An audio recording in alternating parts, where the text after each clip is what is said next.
रविंद्रनाथ टैगोर। इसके अंतर्गत हम लोग रविंद्रनाथ टैगोर जी के बारे में क्या प्रस्तावना दी गई है उसके बारे में पढ़ेंगे। फिर उद्देश्य, टैगोर का शिक्षा दर्शन क्या था इसके बारे में पढ़ेंगे। फिर टैगोर का जीवन परिचय एवं शिक्षा, टैगोर का व्यवहारिक जीवन एवं गतिविधियाँ, आत्म शिक्षा के सिद्धांत जो इन्होंने दिए थे इसके बारे में जानेंगे। उसके बाद रविंद्रनाथ टैगोर का विश्व बौद्ध दर्शन, टैगोर के जीवन दर्शन में विभिन्न दार्शनिक विचारधाराओं का संश्लेषण, शिक्षा के उद्देश्य, पाठ्यक्रम, शिक्षण पद्धति, अनुशासन, टैगोर के शिक्षा दर्शन का मूल्यांकन व योगदान, सारांश, शब्दावली, स्वमूल्यांकन हेतु प्रश्नों के उत्तर। उसके बाद निबंधनात्मक प्रश्न करेंगे। तो सबसे पहले हम लोग प्रस्तावना में देखते हैं। भारतीय शिक्षा शास्त्रियों में रविंद्रनाथ टैगोर का अपना द्वितीय स्थान है। डॉक्टर एस सिन्हा के अनुसार रविंद्रनाथ टैगोर का जीवन आधुनिक भारत के पूरे युग में फैला हुआ है। उनके व्यक्तित्व विकास में नवजागरण की मुख्य बातें पाई जाती है। उनके सामाजिक दर्शन का सही ज्ञान, भारतीय लोगों में नूतन इतिहास का पर्याप्त ज्ञान का समावेश होता है। बड़े भारतीय जनसमूह की निरक्षरता पश्चिम के लोगों के साथ बहुत ही विशेष प्रकट करती है। शिक्षा के द्वारा निरक्षरता का निवारण उनके जीवन की एक प्रबल इच्छा बनी है। इस प्रकार के अद्वितीय व्यक्तित्व के कारण टैगोर अपने को एक महान कवि, साहित्यकार, समाज सुधारक और दार्शनिक के रूप में सीमित न कर सके, बल्कि अपने महान विचारों के कारण भारत की जनता को प्रगति के पथ पर अग्रसर करने के लिए एक महान शिक्षा शास्त्री, शिक्षा विशेषज्ञ और शिक्षक के रूप में हमारे लिए वरदान सिद्ध हुए। अब हम पढ़ते हैं उद्देश्य। रविंद्रनाथ टैगोर की शिक्षा दर्शन का अध्ययन कर सकेंगे। टैगोर के आत्म शिक्षा के सिद्धांत का अध्ययन करेंगे। उसके बाद रविंद्रनाथ टैगोर के विश्व बौद्ध दर्शन के बारे में जानेंगे। टैगोर के जीवन दर्शन में विभिन्न दार्शनिक विचारधाराओं का संश्लेषण का ज्ञान प्राप्त कर सकेंगे। उसके बाद रविंद्रनाथ टैगोर की शिक्षा के उद्देश्य, पाठ्यक्रम, शिक्षण पद्धति, अनुशासन का ज्ञान, टैगोर का शिक्षा दर्शन में क्या योगदान है इसके बारे में पढ़ सकेंगे। तो चलिए, टैगोर का शिक्षा दर्शन, टैगोर्स फिलॉसफी ऑफ एजुकेशन। सबसे पहले टैगोर की शिक्षा दर्शन के बारे में जानते हैं। टैगोर की शिक्षा दर्शन का विकास, Tagore's development of philosophy education. Tagore की शिक्षा दर्शन का विकास, टैगोर ने अपने जीवन दर्शन के विकास के साथ साथ शिक्षा दर्शन का भी विकास किया। अतः उनके जीवन दर्शन के विकास में जिन तत्वों का प्रभाव पड़ा, उन्हीं तत्वों का प्रभाव उनके जीवन दर्शन के विकास में भी पड़ा। टैगोर की शिक्षा दर्शन के निर्माण पर उनके परिवार का विशेष प्रभाव पड़ा, जो कि सभी प्रकार के प्रगतिशील विचारों एवं कार्यों और विभिन्न राजनैतिक, सामाजिक तथा सांस्कृतिक धार्मिक आंदोलनों का केंद्र था। श्री एस.सी. सरकार ने इस तथ्य की खोज करते हुए लिखा है, उन्होंने स्वयं ही शिक्षा के उन सभी सिद्धांतों की खोज की जिनका आगे चलकर उन्हें अपने लिए प्रतिपादन करना था। इसके अतिरिक्त टैगोर ने अपनी तीव्र बुद्धि द्वारा प्राकृतिक एवं सामाजिक विज्ञानों का पर्याप्त ज्ञान प्राप्त कर लिया था, जिनका कि उनके शिक्षा दर्शन के निर्माण में पर्याप्त प्रभाव पड़ा। इस प्रकार टैगोर के विकास में अनेक महत्वपूर्ण बातों का प्रभाव पड़ा। उसके बाद है टैगोर का जीवन परिचय एवं शिक्षा। तो यहाँ हम लोगों ने पढ़ा कि टैगोर का शिक्षा दर्शन के बारे में, उसके जो शिक्षा दर्शन के जो विकास हैं वो परिवार के विशेष प्रभाव पर था, यानी उसके परिवार में जो थे विभिन्न राजनीतिक, सामाजिक तथा सांस्कृतिक धार्मिक आंदोलनों का केंद्र था। वो सभी प्रकार के प्रगतिशील विचारों और कार्यों का जो था एक केंद्र था। तो उन्होंने स्वयं ही शिक्षा के उन सभी सिद्धांतों की खोज की जिनका आगे चलकर उन्होंने अपने लिए प्रतिपादन किया। इसके अतिरिक्त टैगोर ने अपनी तीव्र बुद्धि द्वारा प्राकृतिक एवं सामाजिक विज्ञानों का पर्याप्त ज्ञान प्राप्त कर लिया था, जिनका कि उनके शिक्षा दर्शन के निर्माण में पर्याप्त प्रभाव पड़ा। इस प्रकार टैगोर के विकास में अनेक महत्वपूर्ण बातों का प्रभाव पड़ा। उसके बाद है टैगोर का जीवन परिचय एवं शिक्षा, Tagore's life and education. Rabindranath Tagore का जन्म बंगाल के ख्याति प्राप्त सुसभ्य, सुशिक्षित एवं सुसंस्कृत परिवार में सन 1861 में कलकत्ता में हुआ था। उनके पिता का नाम महर्षि देवेंद्रनाथ टैगोर था। उस समय उनका परिवार अपनी समृद्ध कला एवं संगीत के लिए सारे बंगाल में प्रसिद्ध था। टैगोर को अपने माता पिता से विद्वता, देशभक्ति, धर्मप्रियता, साधुता आदि गुण उत्तराधिकार के रूप में प्राप्त हुए। इनके पिता इन्हें एक साथ गायक, वैज्ञानिक, दार्शनिक, डॉक्टर, साहित्यिक कुछ बना देना चाहते थे।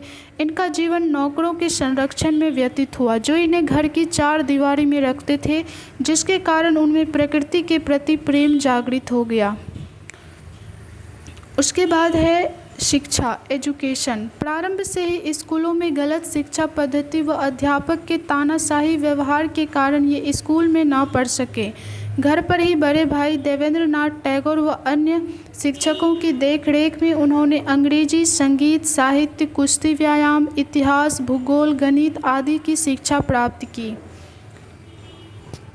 इसके अतिरिक्त टैगोर का परिवार स्वयं समाज के सामाजिक, धार्मिक, साहित्यिक एवं राष्ट्रीय कार्य का एक केंद्र था, जिसका बालक टैगोर के मस्तिष्क पर गहरा प्रभाव पड़ा और उसमें राष्ट्रीय भावना का बीज बो दिया गया।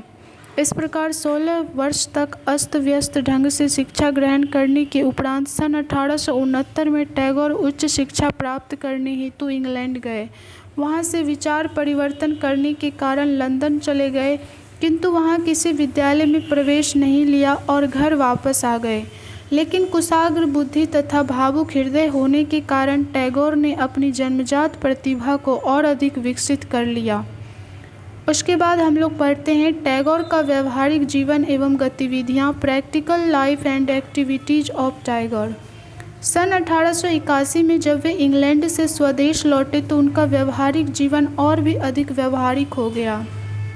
तो वो इंग्लैंड गए थे 1869 में उच्च शिक्षा प्राप्त करने हेतु। उसके बाद 1881 में जब वे इंग्लैंड से स्वदेश लौटे तो उनका व्यवहारिक जीवन और भी अधिक व्यवहारिक हो गया। उन्होंने सर्वप्रथम भारत लौटकर सामाजिक, जातीय एवं राष्ट्रीय भावना से प्रेरित होकर लेखक के रूप में अपना व्यवहारिक जीवन प्रारंभ किया।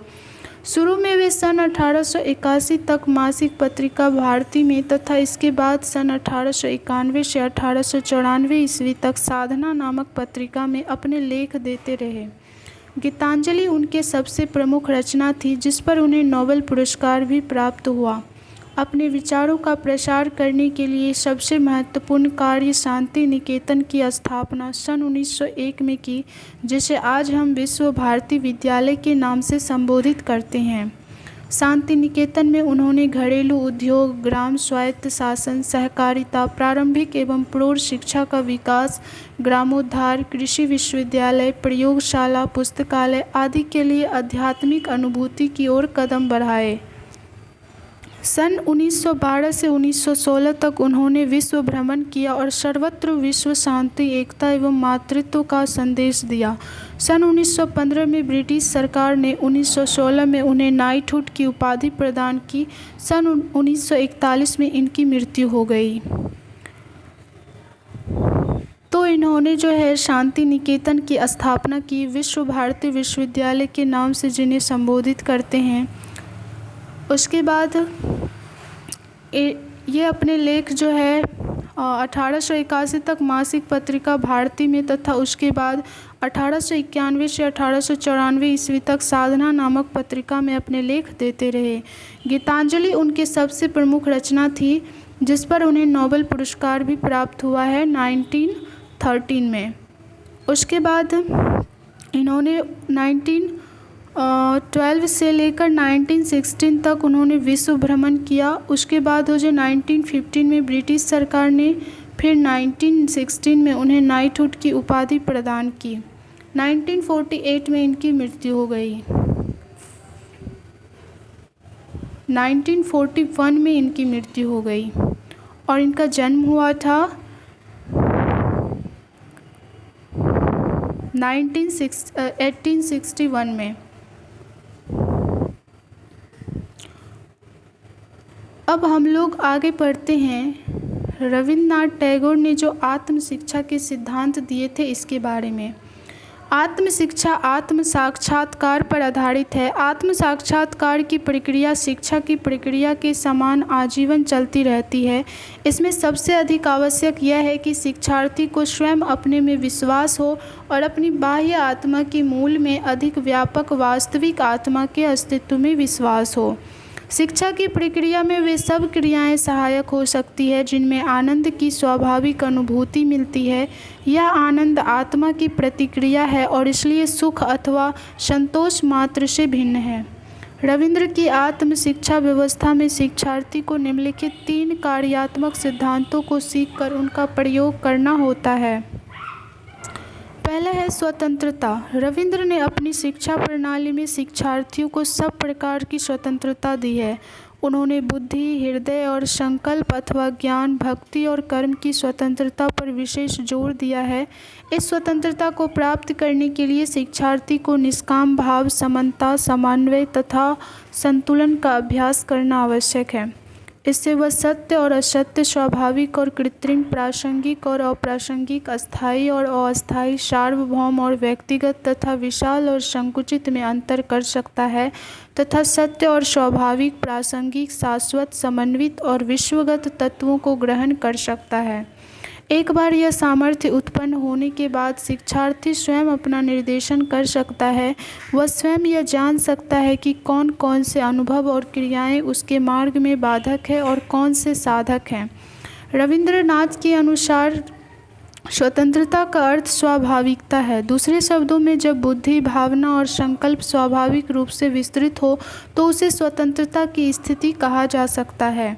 इस प्रकार स्वतंत्रता अनियंत्रण से भिन्न है, वह आत्मा नियंत्रण है, वह स्व के अनुसार आचरण करना है। इस प्रकार की स्वतंत्रता एक बार प्राप्त हो जाने पर फिर मार्ग भ्रष्ट होने का खतरा नहीं रहता, क्योंकि उसकी इंद्रियां, बुद्धि, संवेग, अनुभूतियां और सभी शक्तियां उसके अपने स्व के आदेश पर चलती है। उसके बाद है पूर्णता। पहला तो था स्वतंत्रता, अब है पूर्णता। आत्म शिक्षा का दूसरा कार्यात्मक सिद्धांत पूर्णता है। इसके अनुसार प्रत्येक शिक्षार्थी को अपने व्यक्तित्व के सभी पहलुओं और अपनी सभी शक्तियों का पूर्ण विकास करना चाहिए। इस दृष्टि से शिक्षा का लक्ष्य व्यावसायिक निपुणता प्राप्त करना, परीक्षा में सफल होना अथवा डिग्रियां लेकर सामाजिक सम्मान प्राप्त करना नहीं है। शिक्षा का एकमात्र लक्ष्य बालक के व्यक्तित्व का पूर्ण विकास है। यह पूर्ण विकास तभी संभव हो सकता है जबकि व्यक्तित्व के सभी पहलुओं पर समुचित जोर दिया जाए, ना किसी पर आवश्यकता से अधिक बल दिया जाए। उसके बाद है सार्वभौमिकता। व्यक्ति का विकास तब तक पूर्ण नहीं हो सकता जब तक कि वह अपने अंदर उपस्थित विश्वात्मा को प्राप्त न कर ले। इसके लिए व्यक्तिगत आत्मा का विश्व आत्मा से तादात्म्य करना पड़ता है। इस विश्वात्मा के अस्तित्व में आस्था शिक्षा की पहली शर्त है। शिक्षा का उद्देश्य कोड़ा विकास मात्र न होकर एक नया जन्म है, जिससे व्यक्ति अपने सीमित व्यक्तित्व से ऊपर उठकर विश्वात्मा से एक हो जाता है। इस विश्वात्मा को न केवल व्यक्तिगत जीवन में बल्कि अपने चारों ओर के प्राकृतिक जीवन में भी खोजा जाता है। यह खोज ज्ञान, भक्ति और कर्म तीनों के ही माध्यम से होती है। एक बार इस विश्वात्मा का साक्षात्कार हो जाने पर फिर इसके निर्देशन में आगे बढ़ना सरल हो जाता है। उपर्युक्त विवेचन से स्पष्ट है कि रविंद्रनाथ टैगोर की शिक्षा प्रणाली में शिक्षा का लक्ष्य स्वतंत्रता, पूर्णता और व्यापकता प्राप्त करना है। शिक्षा की प्रक्रिया के द्वारा शिक्षा एक ऐसे परिवेश का निर्माण करती है जिसमें बालक के व्यक्तित्व का उन्मुक्त, पूर्ण और अत्यधिक व्यापक विकास करना संभव होता है। तो ये सारे पॉइंट दिए गए थे आत्म शिक्षा के सिद्धांत के अंतर्गत, जो है स्वतंत्रता, उसके बाद है पूर्णता, फिर है सार्वभौमिकता, उसके बाद है बस यही तीनों, स्वतंत्रता, पूर्णता और व्यापकता। सार्वभौमिकता को हम व्यापकता भी कह सकते हैं, जिसमें बालक के व्यक्तित्व का उन्मुक्त, पूर्ण और अत्यधिक व्यापक विकास संभव होता है। तो ये सारे सिद्धांत थे आत्म शिक्षा के। स्वमूल्यांकन हेतु प्रश्न। प्रथम है, रविंद्रनाथ टैगोर का जन्म किस वर्ष में हुआ था? तो रविंद्रनाथ टैगोर जिनका जन्म 1861 में हुआ था, 1861 ईस्वी में, जो कोलकाता में हुआ था। नोबेल पुरस्कार उन्हें किस रचना पर प्राप्त हुआ था? नोबेल पुरस्कार जो है गीतांजलि, जिन्होंने रचना की थी गीतांजलि, उसके लिए उनको मिला था। तो देख लेते हैं। देखिए यहाँ गीतांजलि उनके सबसे प्रमुख रचना थी जिस पर उन्हें नोबेल पुरस्कार भी प्राप्त हुआ। तो ये 1913 ईस्वी में इनको प्राप्त हुआ था। उसके बाद है शांति निकेतन विश्व भारती की स्थापना किस वर्ष हुई? इसकी स्थापना शांति निकेतन की स्थापना जो है 1901 में हुई थी। तो इसका ऑप्शन नंबर ए सही हो जाएगा। उसके बाद है गुरुदेव के कार्यक्रम किस क्षेत्र पर आधारित हैं? गुरुदेव के कार्यक्रम, गुरुदेव हम लोग रविंद्रनाथ टैगोर जी को बोलते हैं। इनके कार्यक्रम किस क्षेत्र पर आधारित है? तो इनके कार्यक्रम जो है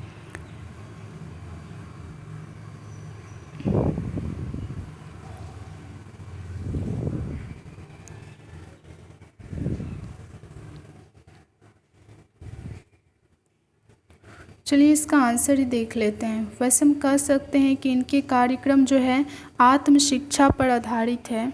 फिर भी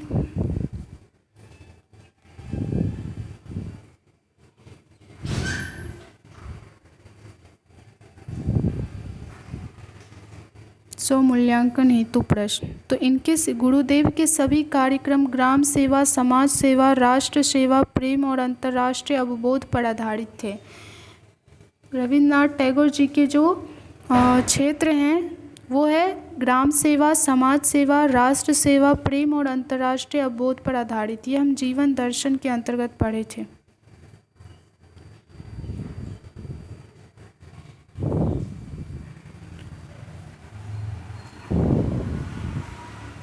उसके बाद है रविंद्रनाथ टैगोर का विश्व बोध दर्शन। रविंद्रनाथ टैगोर ने परमात्मा को विश्व की सर्वोच्च शक्ति के रूप में मानकर संसार के समस्त प्राणियों में अद्वैत भावना का संचार किया। समस्त विश्व को उन्होंने एक दृष्टि से देखा। इन्होंने अपने बचपन में ही वेद और उपनिषद पढ़ डाले थे। उपनिषदों के तत्व ज्ञान का इन पर गहरा प्रभाव पड़ा। मूलतः वे उपनिषदों के पृष्ठपोषक थे, परंतु इन्होंने उपनिषदीय चिंतन को मानवीय दृष्टि से देखा, समझा और उसी के अनुरूप उसकी व्याख्या की। इनका विश्वास था कि संसार के समस्त प्राणियों में परमात्मा व्याप्त है। इनके विचार से अपने और संसार के अन्य समस्त प्राणियों में उस परमात्मा की व्याप्ति का अनुभव करने से विश्व के अन्य समस्त प्राणियों में उस परमात्मा की व्याप्ति का अनुभव करने से विश्व के समस्त प्राणियों में एकात्म भाव उत्पन्न हो सकता है और यही आत्मानुभूति का सर्वोत्तम मार्ग है। इनकी इस विचारधारा को विद्वानों ने विश्व बोध दर्शन की संज्ञा दी। उसके बाद विश्व बोध दर्शन की तत्व मीमांसा हम लोगों ने पढ़ा था महात्मा गांधी के दर्शन, तो वो थे सर्वोदय दर्शन। रविंद्रनाथ टैगोर जी के दर्शन है विश्व बोध दर्शन, विश्व बोध यानी विश्व को जानने का दर्शन, और गांधी जी का था सर्वोदय दर्शन यानी सभी का उदय। अब गुरुदेव संसार को ईश्वर के व्यक्तित्व की अभिव्यक्ति मानते थे, इसलिए उनके अनुसार ईश्वर द्वारा निर्मित यह जगत उतना ही सत्य है जितना ईश्वर अपने आप में सत्य है। ईश्वर को इन्होंने निराकार और साकार दोनों ही रूपों में स्वीकार किया है। इनके अनुसार बीज रूप में वह निराकार है और सृष्टि प्रकृति के रूप में साकार। गुरुदेव की प्रकृति के कण कण में ईश्वर की अनुभूति होती थी। आत्मा को गुरुदेव ने उपनिषदों के आधार पर 3 रूपों में स्वीकार किया। अपने प्रथम रूप में यह मनुष्यों को आत्मरक्षा में प्रवृत्त करती है, दूसरे रूप में ज्ञान विज्ञान की खोज और अनंत ज्ञान की प्राप्ति की ओर प्रवृत्त करती है, और तीसरे रूप में अपने अनंत रूप को समझने की ओर प्रवृत्त करती है। गुरुदेव के अनुसार ये तीनों कार्य आत्मा के स्वाभाविक गुण है। इसमें आत्मानुभूति को गुरुदेव मनुष्य जीवन का अंतिम उद्देश्य मानते थे।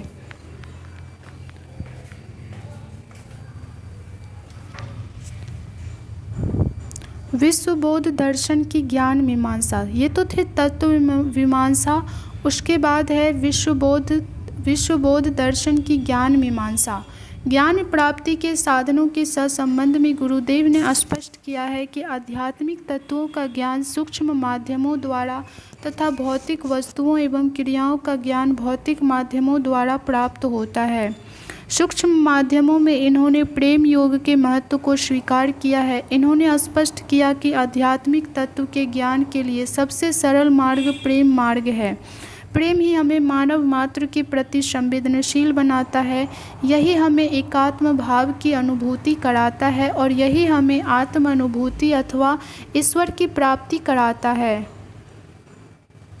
टैगोर अन्य भारतीय दर्शनों की तरह भौतिक एवं आध्यात्मिक दोनों पक्षों को महत्व देते हैं। इस मत का समर्थन करते हुए वे कहते हैं कि जो लोग केवल अविद्या अर्थात संसार की ही उपासना करते हैं वे तमस में प्रवेश करते हैं और उससे अधिक अंधकार में वे प्रवेश करते हैं जो केवल ब्रह्म विद्या में ही निरत है। अतः टैगोर भौतिक जगत के ज्ञान को उपयोगी ज्ञान और आध्यात्मिक जगत के ज्ञान को विशुद्ध ज्ञान कहते थे। इनकी दृष्टि से संसार की समस्त जड़ वस्तुओं और जीवों में एकात्म भाव ही अंतिम सत्य है और इसकी अनुभूति ही मनुष्य जीवन का अंतिम लक्ष्य है। ये तो थे विश्वबोध दर्शन की ज्ञान मीमांसा। अब है विश्वबोध दर्शन की आचार मीमांसा। गुरुदेव मानवतावादी व्यक्ति थे। ये मनुष्य को पहले अच्छा मनुष्य बनाने पर बल देते थे। ऐसा मनुष्य जो शरीर से स्वस्थ हो, मन से निर्मल और संवेदनशील हो, समस्त मानव जाति के प्रति उसके हृदय में प्रेम हो और जो प्रकृति के कण कण से प्रेम करता हो। ये प्रेम को मनुष्य के आचार मतलब व्यवहार और विचार का आधार बनाना चाहते थे। इनका तर्क था कि प्रेम ही वह भावना है जो मनुष्य को मनुष्य के प्रति संवेदनशील बनाती है और मनुष्य को मनुष्य की सेवा की ओर प्रवृत्त करती है। इनका विश्वास था कि प्रेम से भौतिक जीवन भी सुखमय बनाया जा सकता है और आध्यात्मिक पूर्णता भी प्राप्त की जा सकती है। यही कारण है कि गुरुदेव के सभी कार्यक्रम ग्राम सेवा, समाज सेवा, राष्ट्र सेवा और अंतर्राष्ट्रीय अवबोध प्रेम पर ही आधारित रहते थे। इनका तर्क था कि प्रेम के अभाव में मानव सेवा की बात तो दूर, मानव सेवा का भाव भी जागृत नहीं हो सकता। मानव सेवा को गुरुदेव ईश्वर सेवा मानते थे। तो ये सारे गुरुदेव के जो विश्वबोध दर्शन की आचार मीमांसा, ज्ञान मीमांसा और तत्व मीमांसा थी। उसके बाद है टैगोर के जीवन दर्शन में विभिन्न दार्शनिक विचारधाराओं का संश्लेषण। इन्होंने जो संश्लेषण किया था विभिन्न विचारधाराओं के अंतर्गत, synthesis of various philosophical view in the philosophy of life of Tagore. दार्शनिक सिद्धांत जैसे फिलोसॉफिकल प्रिंसिपल जिसके अंतर्गत इन्होंने संश्लेषण किया था, जैसे आइडियलिज्म आदर्शवाद, प्रकृतिवाद नेचुरलिज्म, यथार्थवाद रियलिज्म, प्रयोजनवाद प्रैग्मेटिज्म, लोकतंत्रवाद डेमोक्रेटिक। उसके बाद है मानवतावाद ह्यूमैनिज्म, विश्ववाद यूनिवर्सलिज्म। टैगोर के जीवन दर्शन में पाई जाने वाली इन सभी विचारधाराओं पर संक्षेप में प्रकाश डालें। आदर्शवाद के अंतर्गत इन्होंने क्या कहा था?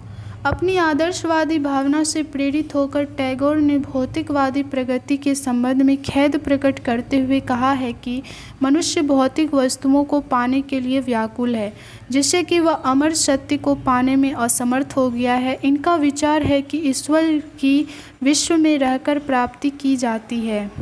एक दूसरे स्थान पर टैगोर ने कहा है कि प्रत्येक समय के साथ हमें सदैव इस बात का अनुभव होना चाहिए कि हमारी शक्ति में ईश्वर का वास है। हमारे देश पर पश्चिमी सभ्यता का इतना अधिक प्रभाव पड़ा कि वह ईश्वर का त्यागा हुआ देश बन गया।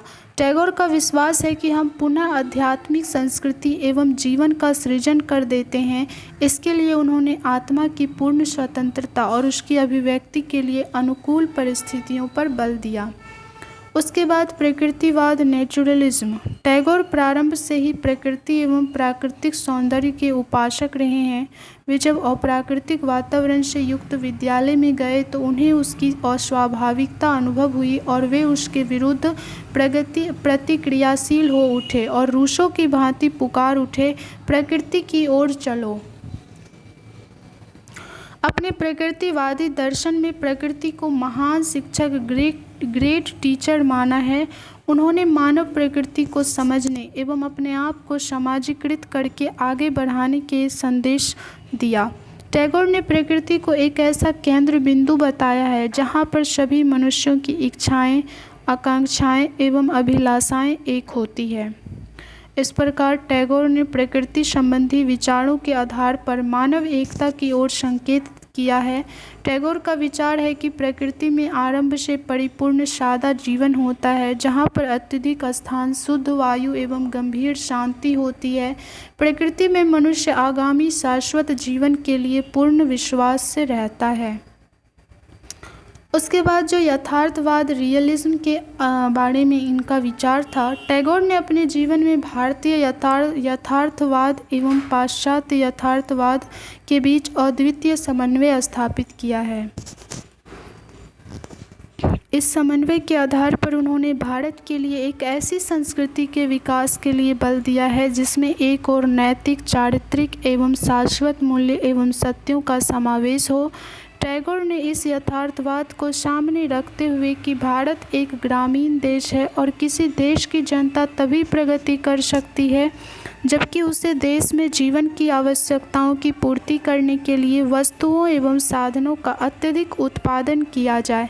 प्रत्येक ग्राम में ऐसे शिक्षा संस्थान स्थापित किए जाए जहां पर सामान्य शिक्षा के अतिरिक्त कृषि एवं ग्रामीण उद्योगों का विकास करने के लिए विज्ञान की सहायता ली जाए।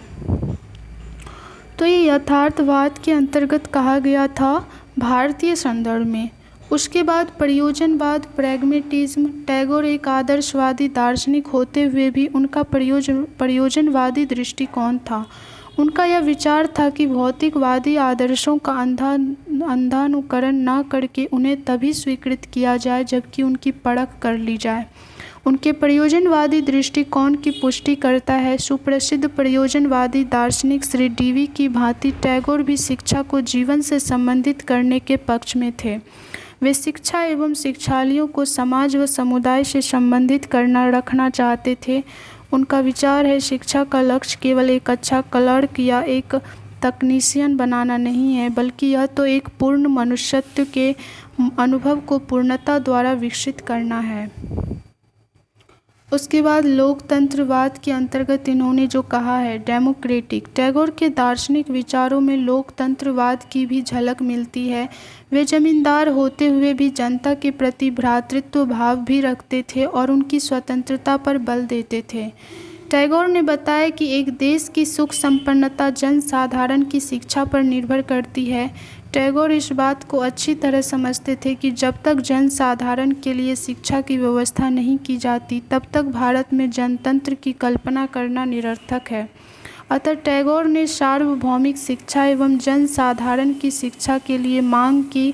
इसके लिए स्वयं प्रयास भी किए। टैगोर ने लोकतंत्रीय समाज की स्थापना करने के लिए ग्रामोद्धार की योजना पर सबसे पहले विचार प्रस्तुत किए। इसलिए यह कहा जाता है कि आधुनिक भारत में सामुदायिक विकास आंदोलन एवं सर्वोदय आंदोलन की प्रेरणा टैगोर से प्राप्त हुई। टैगोर भारत में केवल राजनैतिक दृष्टि से ही लोकतंत्र की स्थापना नहीं करना चाहते थे, बल्कि वे आर्थिक, शैक्षिक एवं सामाजिकता से भी सच्चे लोकतंत्र की स्थापना पर बल देते थे। अतः टैगोर का जीवन दर्शन मानवतावाद का पुष्टपोषक है।